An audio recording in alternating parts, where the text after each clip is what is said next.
Hey, Cypher here, and today I wanted to talk about something kind of just thought-provoking. It's kind of something that I struggle with as a historian, and it kind of reflects on basically everything I do.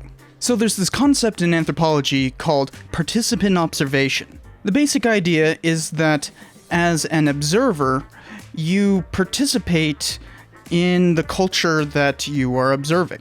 That way you don't have that problem with old anthropology, which was called armchair anthropology, where people would basically just study accounts. But in the history profession, that's basically all we can do, right? Is study primary sources. Even going and interviewing people who are still alive and participated in whatever you're talking about is still distancing yourself from actual participation. But that somewhat limits the historian because that means that we can never participate in the events that we're describing. And oftentimes, that means just quoting the people who have participated.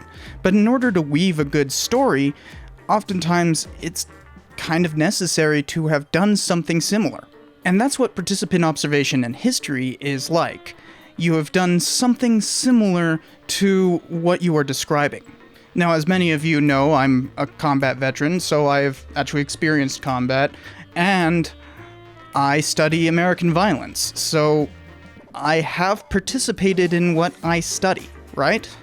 But there's a bit of difference there. I was a soldier, and most of what I study are things like lynching, mob violence, range wars, that kind of stuff. Most of the time, the army isn't involved at all. And when the army does get involved, it's normally to stop the violence.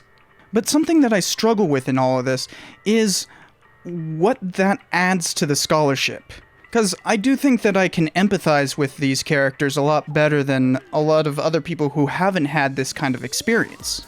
But at the same time, I don't want to downplay other people's scholarship who haven't done some sort of participant observation. So how do you find a balance in all that? You know, we shouldn't be saying that, like, only veterans can do history of violence. Although it's kind of interesting, a lot of the major historians in the field are veterans. You got folks like W. Eugene Holland or Richard Maxwell Brown, who are kind of foundational to the entire field, and they both were veterans. But then you've got people like Richard Slotkin, who definitely weren't veterans.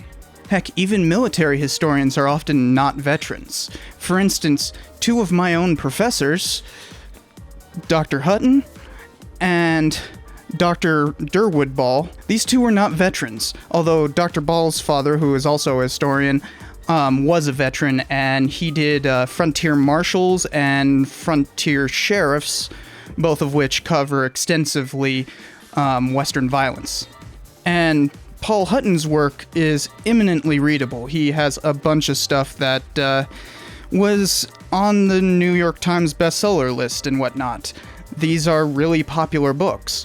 So what is the character that's added by being a veteran, and how does that not subtract from other historians? So think of it from my side in terms of inexperience. I've done plenty of history on things I have no experience in whatsoever. For instance, I did that slavery episode, and there were plenty of people commenting like, "What's a white dude talking about slavery?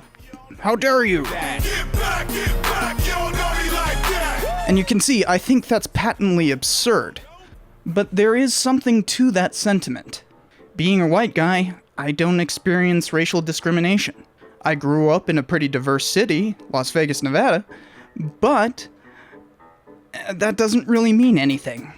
So what makes my scholarship on any racial issue not inherently missing something without that experience? See, I know from my work with American violence, there's a lot of myself put into that. I always try to put myself in their shoes, right? And something I'll definitely have to make another diatribe on is this concept of sympathy for the devil. As in, trying to sympathize with things that we would normally find morally repugnant. So if you meet me, have some courtesy, have some sympathy, and some taste. So a good example of that is Karl Jacoby's Shadows at Dawn. This book covers the Camp Grant massacre, and is a really important book in terms of trying to see things and put yourself in their shoes. So what he does is look at the massacre from different racial perspectives. So what happened there was, in 1871, there were a bunch of people who got together in and around Tucson, Arizona, who then went out to where a bunch of Apaches were encamped and massacred them. This was near Camp Grant, but the army was not involved. In fact, the army was pretty pissed off about what happened because the Apaches were under their protection.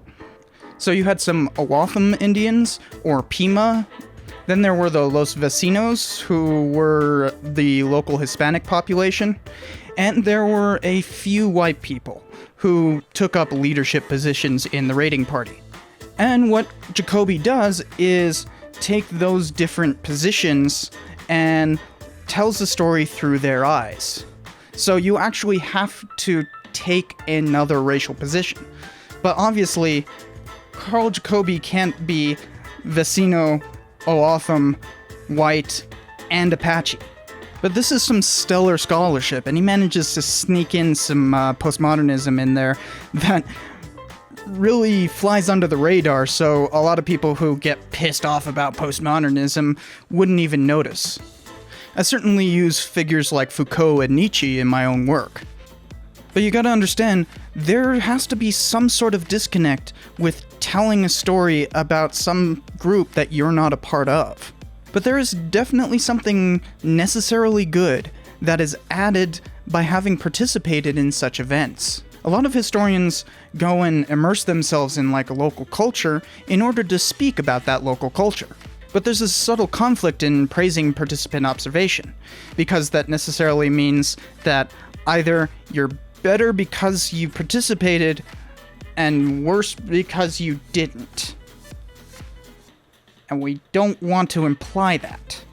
And I don't know how to overcome it. It's either studying American violence is better because you're a veteran, or you're not black and so you can't talk about slavery. I know it's a bit of a reductio ad absurdum, but the logic necessarily follows. So tell me what you think. Do you think that it is better for a historian to have done some sort of participation in what they're studying?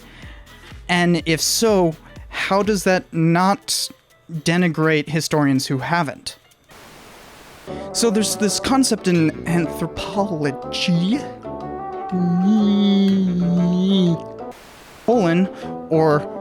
god damn it.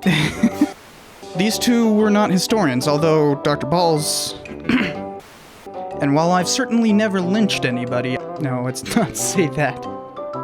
How to rephrase that? That's bad.